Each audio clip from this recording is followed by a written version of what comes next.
Hey everyone, Jeff here, and today we need to talk about what the difference is between 4K UHD and 1080p Blu-ray, because I think there's still a lot of new collectors who don't fully understand why you'd buy one format versus the other. I've made this video before, but it was years and years ago. I'm smarter now than I was then, or at least I hope so. And so I wanted to do a little refresh and put this into some words that everyone can understand. So if you know the difference and you've been collecting for a long time, obviously this video may not be for you, but we're going to go back to basics to try to help some of those new collectors of physical media and new home theater enthusiasts understand really where the biggest differences lie between 1080p and 4K and Blu-ray and 4K UHD. So to start in its simplest terms, we have to talk about the resolution. 4K resolution is 4 times sharper than HD. What that means is that there are 4 times more pixels on your screen. So a 4K resolution is 3840 by 2160. And 1080p is 1920 by 1080. So with more pixels, if the source image is 4K, you're going to get a sharper image. You're going to get more detail. There is more information that can be passed to the screen than in a 1080p image. So that's why you will see things are sharper, and you will see even HD content in 1080p that's being displayed on a 4K screen look a bit sharper because of upscaling tools and some of those things that are built into TVs and players. Now, when we say it's 4 times sharper though, that's why I put it in quotes, because really it's going to all depend on your viewing distance, and it's going to depend on the size of your screen. If you're watching 1080p content on a 20-inch screen from 10 feet away, and you're watching 4K content on a 20-inch screen from 10 feet away, they're going to look almost identical. You have to build in this sort of screen size to seating distance formula when you're thinking about when you'd start to see a difference. So I know some people out there will say, well, I don't see a difference between 4K and 1080p.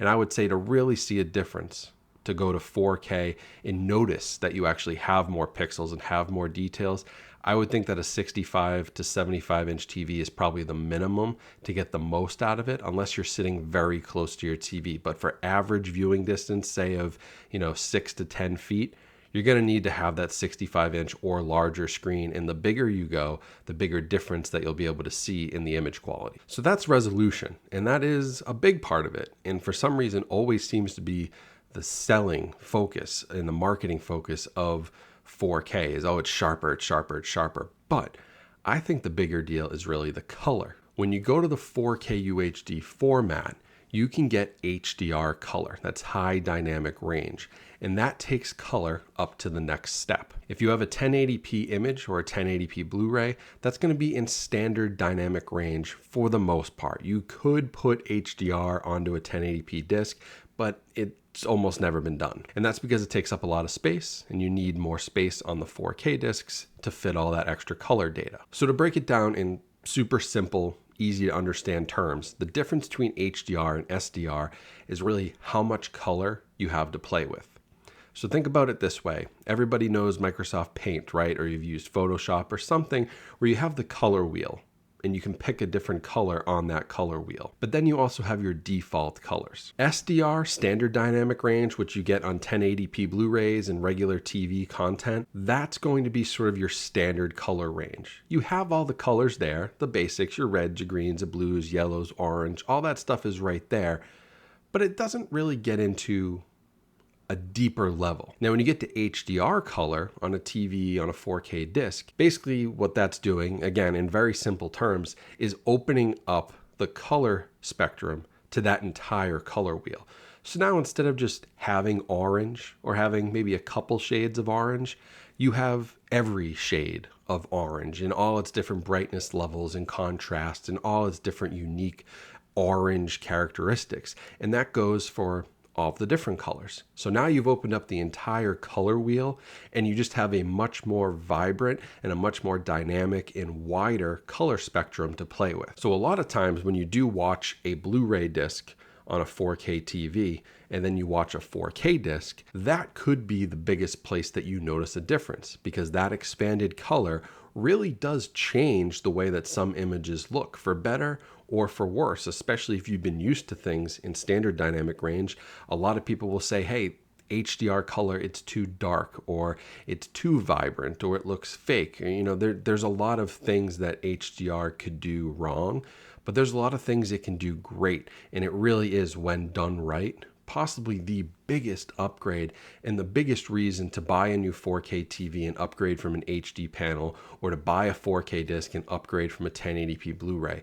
It's that color spectrum and that wider range that's really going to blow you away, most likely, over just the resolution itself. And then finally, the other thing to consider, whether you're watching on physical media discs, whether you're watching on streaming, whether you're watching, live TV now, which is broadcast in 4K and HDR on some channels, especially sports seem to be the first ones adopting it, is that 4K and HDR combined create a much larger file size than what 1080p creates. So on the disc side, that means that a 4K disc is anywhere from 66 to 100 gigabytes, whereas a Blu-ray disc is anywhere from 25 to 50. So if you're thinking about ripping discs for your collection or anything like that, you're thinking about storing them on an online storage space, whatever, you got to consider that. Same with digital movies. If you're buying digital movies, if you're downloading them to a device, 4K could be 2, 3, 4 times as large as those 1080p downloads. And it's not really anything you have to worry about. If you have a 4K player, it will play those discs. If you have 1080p, it will play those discs. You don't have to worry about storage size unless you're storing them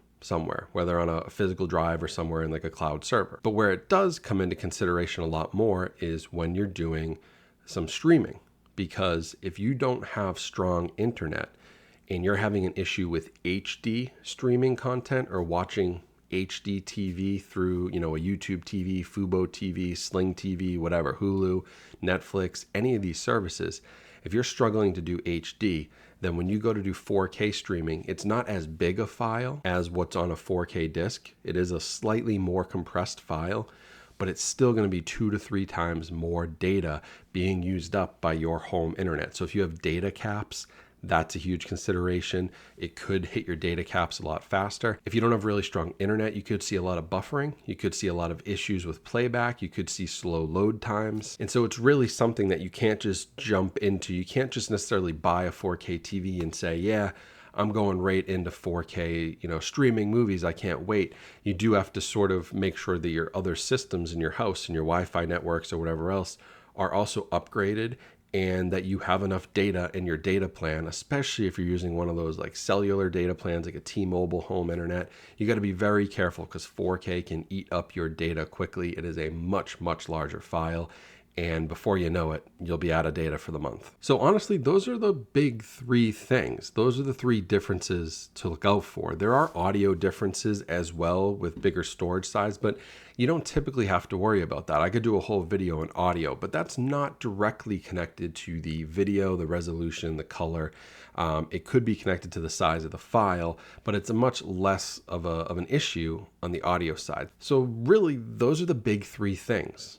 Those are the reasons that you would upgrade, and those are the things you're going to look for and have to understand to make sure you get the most out of what you want to do with your home theater. It's all resolution, color, and then the size of that file. Those 3 things, if you understand those and you've got those concepts down, then you're probably ready to go and upgrade. If you have any other questions, of course, you can always reach out to me here, but I hope that explained it in sort of layman's terms, explained it for the everyday person. I know if you've been collecting 4K discs or streaming 4K media and have had a 4K TV since 2015 and it's been 10 years, obviously you know most of this stuff. But a lot of people are still discovering the 4K format. A lot of people are still upgrading their physical media collections, even from DVD to 4K, as they hear about this new format. So I wanted to make sure that this was available and accessible for all of those people, because ultimately I don't want to gatekeep anybody. I want more people in this community of home theater enthusiasts. I want more people in the community of physical media collectors.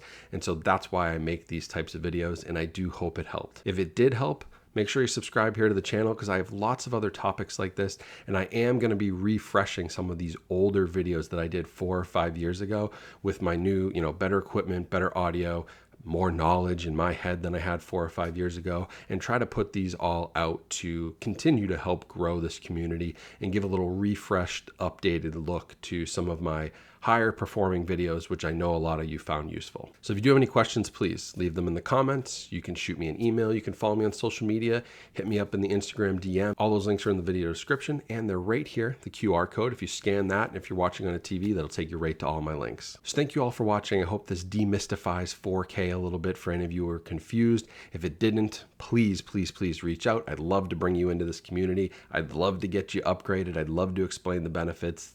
I'm all about that. So thank you all for watching. Have a great rest of your day. Stay safe, stay healthy, and I'll talk to you all soon.